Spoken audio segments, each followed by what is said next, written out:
Para mí la biodiversidad es toda la vida que nos rodea y representa principalmente esa sensación de que todo está bien, de que todo funciona.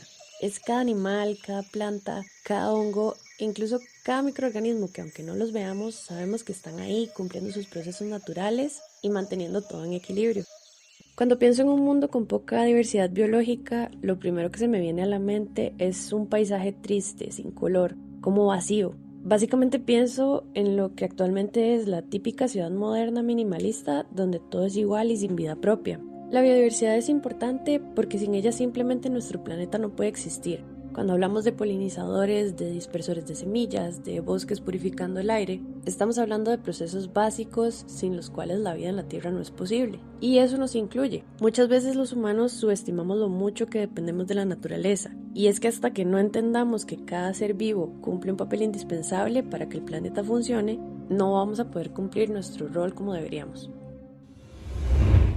Bienvenidos y bienvenidas a este espacio donde vamos a conversar sobre los temas que están dando forma a nuestro presente y definiendo también nuestro futuro. Hoy hablaremos de un tema urgente para todos y todas, pero también lleno de esperanza, el cual es el Marco Global de Biodiversidad, un acuerdo internacional que busca proteger la vida en nuestro planeta. La biodiversidad no es solo la variedad de especies que habitan en la Tierra, es la red que sostiene nuestra existencia, el agua que bebemos, los alimentos que consumimos y los ecosistemas que hacen posible la vida de tal como la conocemos. En este episodio exploraremos por qué es tan importante, cómo impacta nuestra vida, tanto hoy como en el futuro, y para enriquecer esta conversación contamos con dos miradas muy valiosas. La experiencia de una persona con un gran recorrido en esos temas que nos compartirá su perspectiva sobre los cambios que han visto a lo largo del tiempo, y también tenemos la perspectiva de una persona que viene iniciando estos temas, cuáles han sido sus principales barreras, pero también sus logros, cómo lo ha hecho para llegar a donde está el día de hoy, y acompañando este diálogo intergeneracional, por así decirlo, sobre la biodiversidad,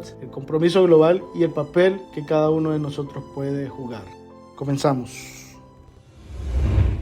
Para comenzar este podcast, vamos a tener el día de hoy la perspectiva de alguien que ha sido testigo de importantes cambios en nuestro entorno a lo largo de los años. Este es el doctor José Curró, el cual es un experto costarricense en conservación de la biodiversidad con más de 39 años de experiencia. El doctor José Curró inició su trayectoria profesional en el Servicio de Parques Nacionales de Costa Rica. También ha trabajado en organismos gubernamentales, organizaciones internacionales, universidades y ONG internacionales. Esto demuestra su amplia experiencia y versatilidad en diversos entornos y contextos. Además, el doctor José Curró se ha distinguido internacionalmente por destacadas labores en el ámbito del área protegidas, en su manejo, en las áreas protegidas, donde ha logrado un reconocimiento notable en varios países de la región y fuera de la región por su contribución y liderazgos en estas importantes áreas. Actualmente trabaja para la UICN en la Oficina Regional para México, Centroamérica y el Caribe, y el doctor José Curró es el responsable de aspectos relacionados con la conservación de la biodiversidad, como la eficiencia de la gestión de las áreas protegidas, las OMEC, que viene siendo el nuevo paradigma, donde se trabaja estas nuevas áreas de conservación, y también la lista verde de áreas protegidas y conservadas, entre otros aspectos. Entonces, muchas gracias, doctor José Curró, por estar el día de hoy con nosotros. Bueno, tenemos que ver el marco global de biodiversidad y sus metas como una aspiración en el cumplimiento del convenio de diversidad biológica que continúa desde su inicio aspirando a lograr conservar la biodiversidad, las especies y los servicios ecosistémicos del planeta, respetando los derechos de comunidades indígenas, comunidades locales y generando medios de vida. Debemos tener presente, sin embargo, que es una aspiración muy ambiciosa. Es muy ambiciosa, que está fundamentada tal vez en un macroanálisis planetario donde se ha mencionado o se han hecho algunos cálculos para determinar que en algunos casos se dice que deberíamos conservar el 50% del planeta para garantizar que la biodiversidad y los ecosistemas y los servicios ecosistémicos se van a mantener en el planeta. Y estas metas ahora con Montreal nos ponen 30%. Entonces es como un plazo medio. Y bueno, y esto ¿cómo lo podemos traducir, ¿no?, en algunas acciones ya más regionales, más concretas aquí? Pues la realidad de la zona norte del planeta son muy diferentes a las que ocurren en América Latina, sus políticas y todo lo demás. Entonces, ¿cómo podemos traducir estas metas en acciones en nuestro contexto latinoamericano? En primer lugar, rescatando la idea anterior de que son ambiciosas, debemos usar como referencia y no debemos olvidar que las metas previas a Aichi no las cumplimos. Ya esas vencieron hace poco y no las cumplimos. Entonces, tener unas metas nuevas más ambiciosas que las anteriores que no cumplimos, más o menos nos da un panorama preocupante en cuanto al logro de estas nuevas metas. ¿Eso qué implica? Implica que a nivel de la región centroamericana y que cada uno de los países, nosotros deberíamos responsablemente enfocarnos en qué es lo que vamos a cumplir de esas 23 metas y no pretender que las vamos a cumplir todas, por lo menos en el plazo establecido. Como un punto de referencia, como un indicador, las metas terminan en el 2030 y hay países que no han terminado su plan estratégico de biodiversidad y plan de acción. Entonces, eso no es una buena señal. Inclusive la COP anterior, creo que fue el año antepasado o el año pasado, se logró establecer que en nuestra región latinoamericana solo 1 o 2 países tenían sus NDSAP actualizados. Esas son señales preocupantes en lo que corresponde a nivel país. A nivel acción, a nivel local, yo sé que ha habido y hay acción local ya trabajando hacia el cumplimiento de estas metas que ya estaban ocurriendo previo a que las metas existieran. Y pues las metas vinieron como a dar alguna estructura y a permitir conseguir fondos y demás. La acción local aquí es fundamental. Si no hay acción local, esas metas no van a llegar a ningún lado en cuanto a logros. Se podrá mencionar una serie de situaciones no articuladas que están bajo esa sombrilla de una meta tal y la otra meta tal, pero no en una respuesta estratégica de decir, hemos hecho esto, lo visualizamos así en tal año y hemos cumplido tanto. Eso hace falta y eso debería estar en los MBSAP. Así que yo estoy muy esperanzado de que los países puedan completar sus MBSAP y trabajar hacia las metas que ahí se propongan de las metas globales.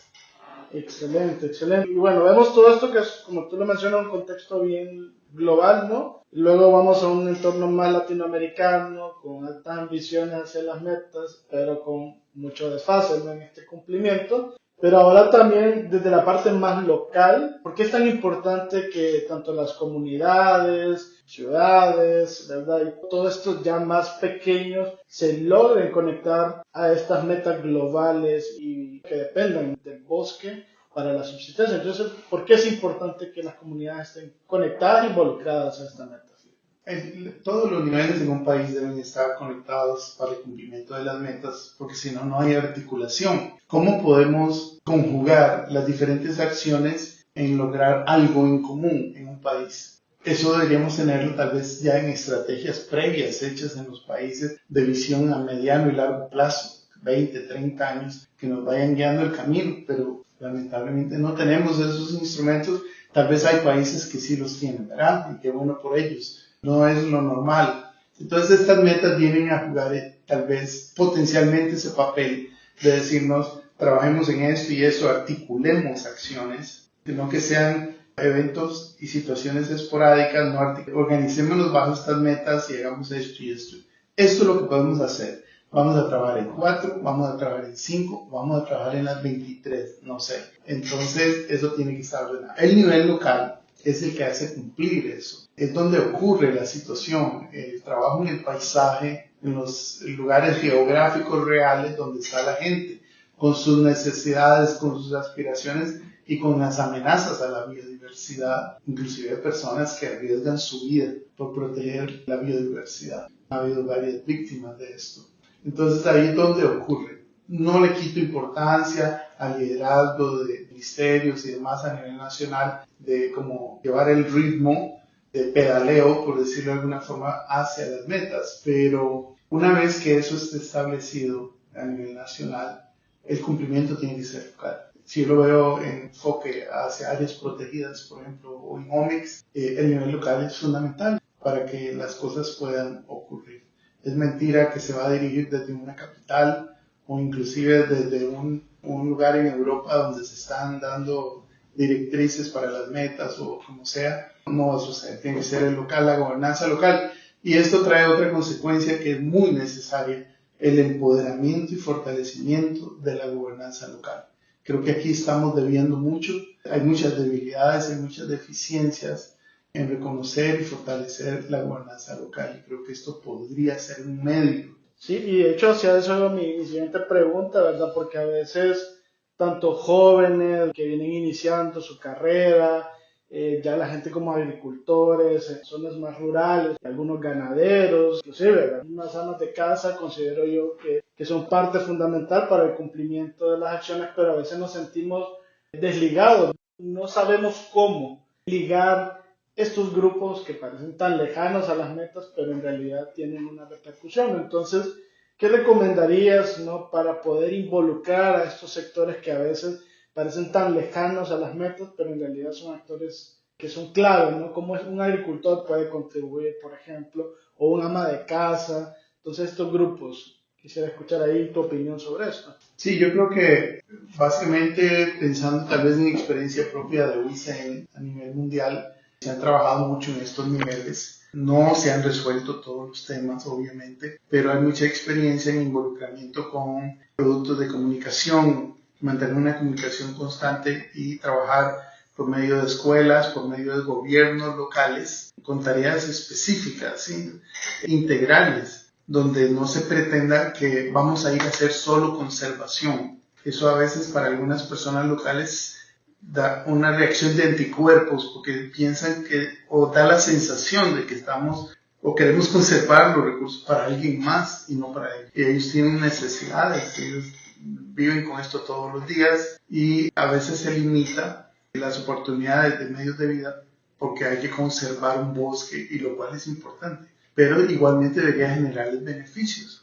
Tal vez esos beneficios no son extraer la madera o cazar los animales, puede ser algo alternativo, pero eso tiene que desarrollarse y promover esa apropiación de esos lugares y su conservación y su manejo con un reconocimiento. Entonces ya de nuevo lo digo, no es desde la capital del país, es a nivel local, con un liderazgo de gobiernos locales, ONGs, pueblos indígenas, comunidades locales que se sientan, y hay muchos ejemplos en la región. Lo que pasa es que, como dije antes, yo no siento que estén articulados. Y aquí es donde las metas pueden jugar un rol poderoso de promover esa integración a fines comunes y que puedan involucrarse otros que todavía no están involucrados. Sería un proceso interesante que deberíamos tal vez documentar los ejemplos exitosos que tenemos en la región y compartirlos, como promover esa comunicación transversal de los casos que están ocurriendo que han sido exitosos y por qué, lecciones aprendidas, lo bueno, lo malo y lo feo, buenas prácticas, malas prácticas, y para aquellos que van a iniciar o que están iniciando, que empiecen bien. Ok, excelente. Y ya para ir cerrando, José, bueno, a veces también como jóvenes nos sentimos como, ¿qué podemos hacer? ¿Cómo nos involucramos a esto? Jóvenes biólogos, conservacionistas, ecólogos. Entonces, ¿cómo podemos garantizar que nuestras voces jóvenes sean escuchadas en este entorno que es tanto político como técnico, ¿verdad? Porque hay que cumplir una serie de metas, pero también tienen un rol político. Entonces, ¿cómo podemos asegurar que los jóvenes también tengan un papel, una voz dentro de la toma de decisiones de las metas? Yo creo que es fundamental que los jóvenes estén presentes porque son los que van a tener diferentes responsabilidades en un futuro cercano, ni siquiera lejano, cercano, ya sea desde mecanismos políticos como gobiernos locales o ministerios o demás, o por la academia y otros medios, ONGs, etc. Yo creo mucho en el desarrollo de capacidades, que ustedes los jóvenes se preparen y tengan no solo aportes de que es una demanda de derechos, que lo es. Yo soy joven, yo soy parte de este país, yo existo en este paisaje, yo tengo derechos, yo puedo demandar que se protejan, pero más allá tal vez con un componente de ciencia, un componente más técnico, sí activo, sí manifestándose, sí pronunciándose, pero haciendo aportes científicos, técnicos de capacidad. Yo siempre, cuando he dado clases, yo siempre hago un dibujo de barras y yo les enseño, hay 2 o 3 barras si nos queremos organizar los profesionales o los técnicos en el trabajo que hacemos. Una barra muy grande, mediocre, que son los que hacen lo que les dicen que tienen que hacer y hacen eso y a veces ni eso. Y luego una barra mediana o más baja, que son los que hacen el paso adicional, el esfuerzo adicional de aprender más, de aprender mejor y de comunicar y compartir. Yo creo que ese espacio los jóvenes se lo ganan poniéndole calidad, dedicación al esfuerzo, no solo por ser jóvenes, que ya es importante en sí, pero sino en el valor que tienen con las contribuciones que pueden hacer, desde su preparación técnica, contribuciones estructuradas, que tengan pensamiento crítico de por medio y que yo sé que tienen la capacidad. Lo que tienen que hacer es traerla a la mesa y hacerse presentes, y yo creo que ha habido muchas comunicaciones a nivel global y a nivel nacional en aspectos generacional para involucrar a diferentes grupos etarios, al igual que género. Damos espacios que a veces parecieran dominados por hombres, deben haber participación de mujeres, pero también estos aportes deben ser valiosos, deben ser de calidad y constantes. Yo sé que a veces siendo joven al inicio de la carrera hay mucha incertidumbre, pero yo les invito a soñar a dónde me veo yo en 20 años y no llegar y que pasen los 20 años y que sean unos viejos frustrados después, sino que son jóvenes que tuvieron una visión. Yo quiero estar allá en 20, 30 años y ponerse a trabajar para hacerlo. Eso es una aspiración muy respetable y pues ponerle ganas. Yo creo que es fundamental. Bueno, muchísimas gracias, José. Aquí estamos pues terminando con parte de la entrevista en este podcast. Yo sé que este mensaje va a llegar para muchos jóvenes, y no solo jóvenes, pero esperemos que lleguen también políticos, ¿no? Y personas que el mensaje les llegue a poder hacer algo, que nadie es o está fuera de las metas, sino que todos y todas podemos aportar independientemente a lo que nos dediquemos. Desde la empresa privada, ¿no?, que se dedica a turismo, a agro, etcétera, hasta la ama de casa o el agricultor que está en el campo día a día, pueden involucrarse en estas metas, y nos ha quedado muy claro este entorno. Entonces, muchísimas gracias, ¿verdad?, por tu tiempo, y bueno, esperemos que este mensaje, como te digo, llegue a las personas indicadas.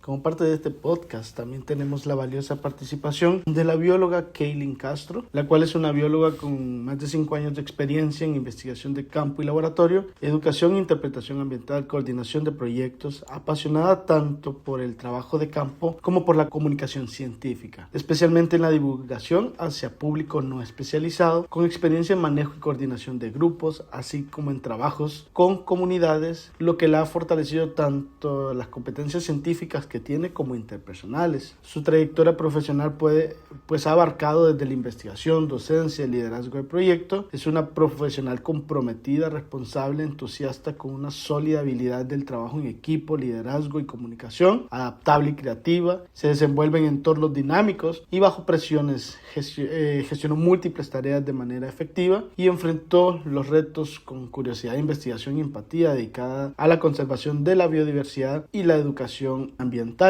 Kaylin es una joven que ha demostrado toda esta experiencia, ¿no?, en tan poco tiempo, lo cual es muy motivador, y por eso el día de hoy, como joven que viene iniciando su carrera profesional, la tenemos el día de hoy para que nos cuente un poquito cómo ha sido su experiencia de joven en todo este mundo del marco global de biodiversidad. Bienvenida, Kayla, a este podcast.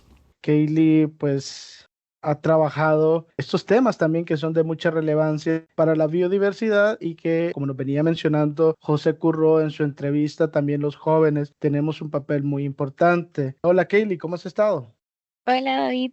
Muchas gracias por aceptar esta entrevista para motivar a muchos jóvenes también a trabajar en estos temas. Y para entrar de lleno en este podcast, quisiera consultarte un poquito, Kaylin, que me comentaras o me contaras qué fue lo que te inspiró a trabajar estos temas, ¿no?, de biodiversidad, y a generar como ambientes sostenibles también para la biodiversidad. Entonces me comentaras ahí un poco de tu experiencia.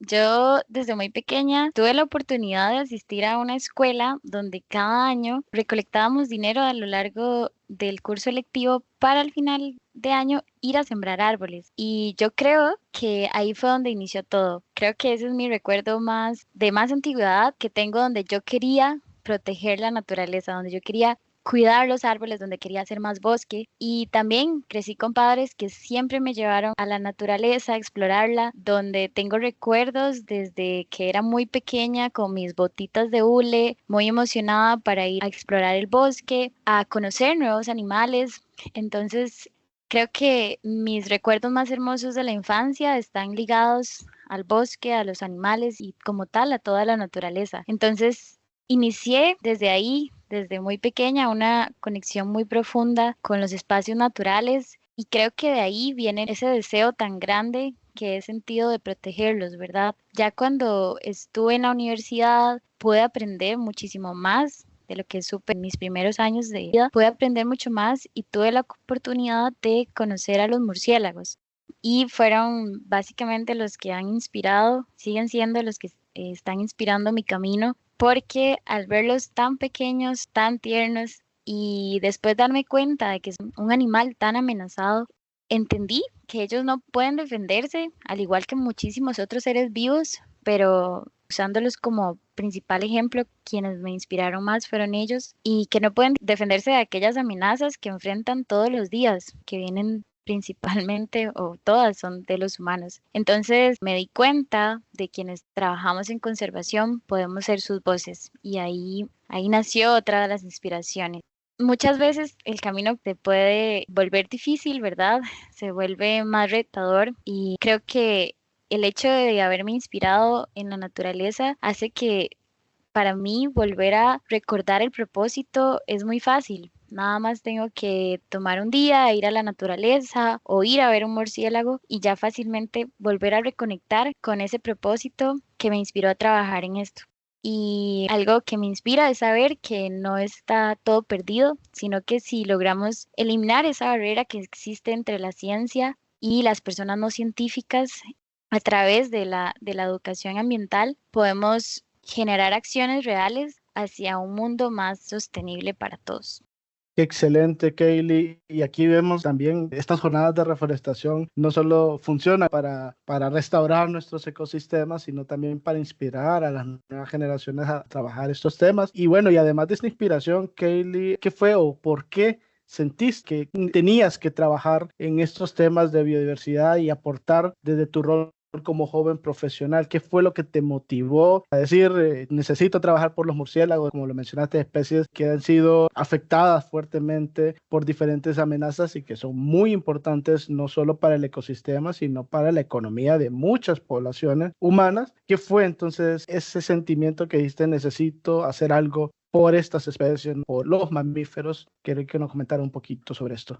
Ok, bueno, yo creo que inicialmente fue ver que algunas personas que ya están muy bien colocadas en este mundo, ¿verdad? Con mucha más trayectoria, ya tienen pues una vida muy ocupada en ese sentido y que tal vez nuevas ideas, ¿verdad? Podían aportar algo a hacer un cambio. Sentí en algún momento que como una joven profesional sigo teniendo muchísima energía, mucha creatividad y también como una mirada fresca para aportar a esos problemas que siguen siendo problemas por más que se hayan tratado desde hace muchos años. Creo que con nuevas ideas podemos seguir luchando para acabar con esto, con ideas innovadoras que nos permita seguir avanzando en la dirección que queremos. Desde muy pequeños, nuestra generación ha escuchado sobre crisis climática y pérdida de biodiversidad y es algo que siempre estuvo en mi vida, pero no solo eso, sino que ha generado en mí muchísima preocupación y no me gustaría sentirme como impotente de no poder hacer nada al respecto. Entonces surge en mí como esa urgencia de actuar, de al menos intentarlo. Esa urgencia pienso que se ha transformado en ideas nuevas que llegan constantemente, a veces en un momento totalmente inesperado. Llega una idea que me permite generar, por ejemplo, nuevas ideas de comunicar, porque a veces yo he trabajado mucho en educación ambiental y comunicar la ciencia no siempre es lo mismo dependiendo del público, ¿verdad? Del público meta que tengamos. Entonces es importante como generar nuevas formas de comunicar, llegar y trabajar con comunidades, porque creo que ahí está el secreto también, llegar y acercarse a la comunidad para saber cuáles son sus necesidades, para entonces seguir trabajando en conjunto, no solamente yo trabajar desde la ciencia, desde mi deseo de querer conservar, sino también escuchar las necesidades de aquellas personas, de aquellas comunidades que viven y conviven todos los días con los murciélagos en este caso, o bien con muchos otros animales. Creo que esa ha sido otra de las partes que he podido aportar.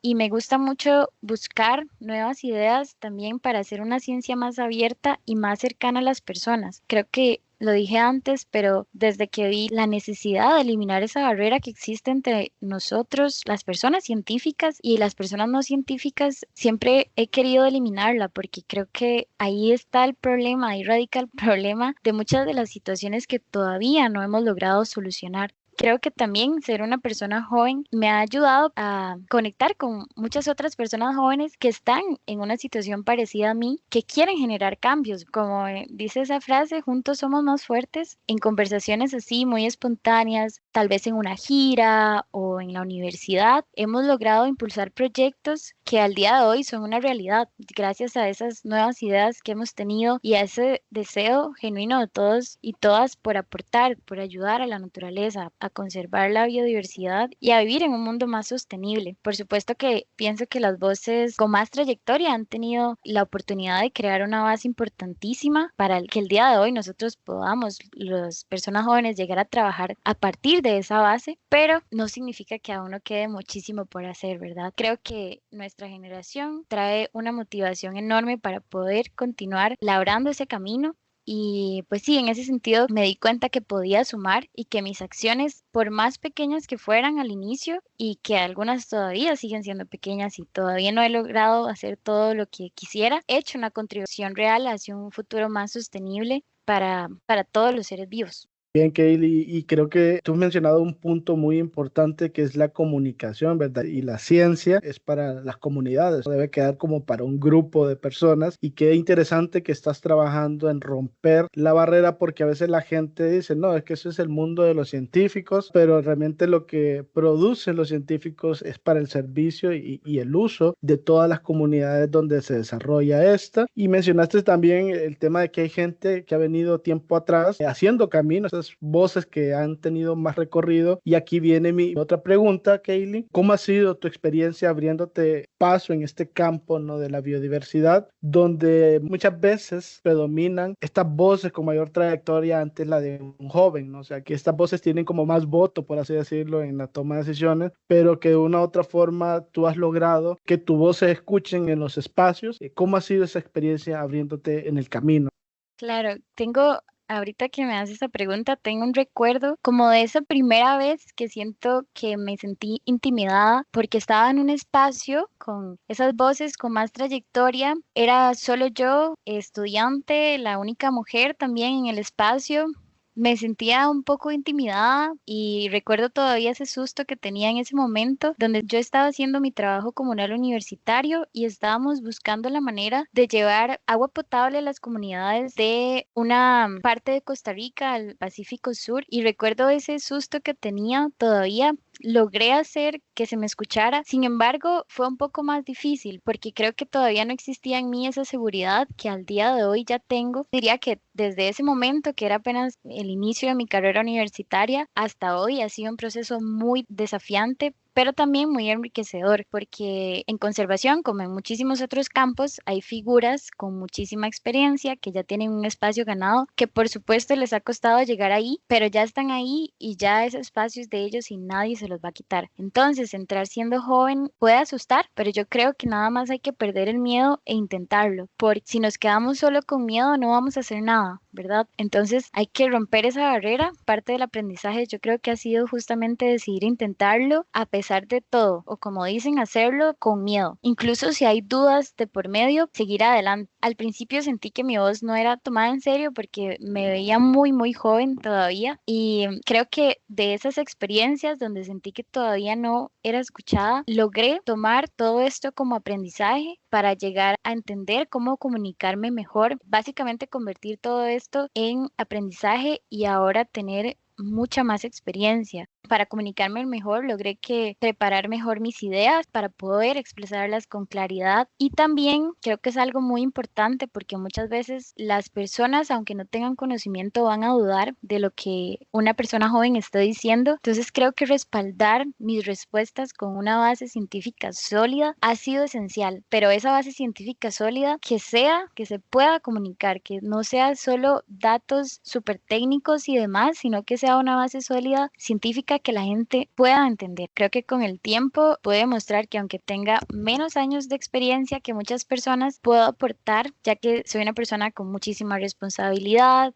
compromiso, mucha experiencia de trabajo de campo que me ha ayudado al día de hoy a aportar ideas basándome en experimentos o investigaciones que he hecho, y también creo que al ser una persona joven tengo una visión más actualizada. Otra cosa que me ha parecido esencial en mi camino y es que he encontrado mentores que me han ayudado, que me han impulsado, ¿verdad? Me han inspirado a seguir adelante, me han ayudado y han confiado en mí para llegar hasta donde estoy hoy. Creo que eso también ha hecho una gran diferencia, al igual que los colegas que son científicos o pues jóvenes igual que yo. El hecho de que me hayan impulsado a seguir adelante con todas estas ideas que tengo, o incluso me han ayudado en el camino a desarrollar ciertos proyectos, ha hecho que esté aquí donde estoy hoy y me ha ayudado a aportar a generar un mundo más sostenible.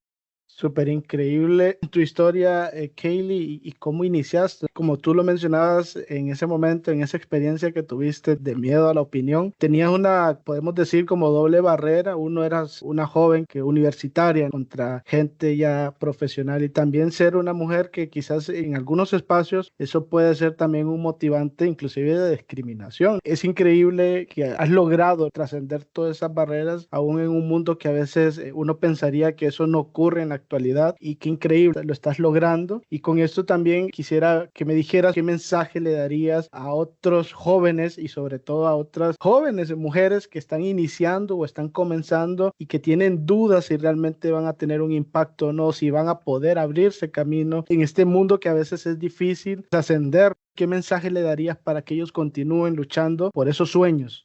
Pienso que la pasión es un motor muy poderoso. Creo que es lo que hace que una persona pueda seguir incluso cuando el camino se pone complejo. Pienso que les diría que no olviden lo y las apasionadas que son, ¿verdad? O que no olviden nunca esa pasión que llevan dentro, ya que esa energía los puede llevar muy lejos. Yo creo que eso es lo que ha hecho, me ha ayudado a mí a seguir adelante, ¿verdad? Esa inspiración que siento que viene de la naturaleza. Considero que soy una persona muy apasionada por lo que hago, entonces creo que no olvidar eso, que no dejar que esa llamita se apague, y también mantener viva la curiosidad y el amor por la naturaleza es fundamental, porque es que eso es básicamente lo que permite avanzar cuando aparecen obstáculos, porque siempre hay obstáculos en el camino. Entonces, eso creo que es esencial, y nunca olvidar por qué comenzaron en este camino. Ese motivo inicial es una brújula sólida para cuando las cosas se ponen difíciles y surgen dudas. Tal vez apuntarlo o tenerlo en alguna notita en el celular o algo, y decir, ok, yo inicié este camino porque quiero esto, quiero lograr esto, y cuando el camino se pone borroso, volver a leer esa notita, y entonces ya ahí se puede seguir encontrando la dirección hacia lo que quieren. Y recordar también que una sola persona sí puede generar impacto, no tener esta idea de, ay, no, no lo voy a hacer porque no va a funcionar para nada. Creo que a veces todo empieza con algo pequeño, con solo una charla. Por ejemplo, yo que hice el trabajo de la universidad y que me inspiró muchísimo, y apenas estaba iniciando, todavía no sabía, no tenía tan claro lo que quería, y ahora ya lo tengo mucho más claro. Entonces, con una charla, un voluntariado, un proyecto estudiantil, con eso, con solo eso, ya podemos llegar a inspirar a alguien más y luego ya esa persona va a inspirar a otra y básicamente se puede crear un efecto multiplicador. Al inicio decía que yo tuve la oportunidad de sembrar árboles en la escuela pero esto fue un proyecto que hicieron unos estudiantes universitarios. Entonces ahí se ve claramente un efecto multiplicador y al día de hoy ellos probablemente no van a saber esto, pero ellos me inspiraron a mí a donde estoy hoy y yo creo que se puede. Creo que si logramos, aunque sea inspirar a una persona, ya podemos inspirar a un montón más a través de esta persona. Entonces, esto nos va a permitir cada día sumar más aliados para construir un mundo sostenible y poder conservar la biodiversidad que nos rodea. También la conservación se construye en red con muchas manos y muchas ideas y cada aporte, por más pequeño que parezca, suma. A veces vemos personas con mucha más trayectoria que tienen muchas ideas, pero aunque nosotros solo tengamos una, puede ser una idea muy innovadora que va a generar un cambio por más pequeño que sea. O incluso puede ser solo una idea que va a generar un cambio muy grande. Que confíen en su capacidad de transformar, en su voz y en su camino. El impacto llega a su ritmo, pero llega porque a veces uno siente que no está haciendo nada, pero luego cuando ya ve resultados, tal vez meses o años después, se da cuenta de que sí funcionó. Entonces se trata de mucha perseverancia para eventualmente ver los resultados de su trabajo, porque en este camino al menos no es tan fácil ni tan rápido. Excelente, Kaylee. Muchísimas gracias por tu mensaje hacia las futuras voces, ¿no?, que vienen atrás tuyo, que yo sé que este mensaje va a llegar a muchos jóvenes de la región centroamericana y latinoamericana y es increíble, ¿no? Te felicito por toda la trayectoria que has tenido hasta el momento y yo sé que van a venir mejores y más impactos hacia la sociedad, no solo en Costa Rica, que es donde vive, sino que a veces uno trasciende fronteras con estos impactos. Muchísimas gracias, Kaylee, por darnos el espacio de tenerte hoy aquí con nosotros en este podcast y esperemos que estos mensajes lleguen a generar un impacto en las sociedades de la hora. Y bueno, muchas gracias y nos estaríamos viendo en otra entrevista. Muchísimas gracias, Kaylee. Muchas gracias a ustedes por crear el espacio y por querer seguir inspirando a jóvenes en este camino.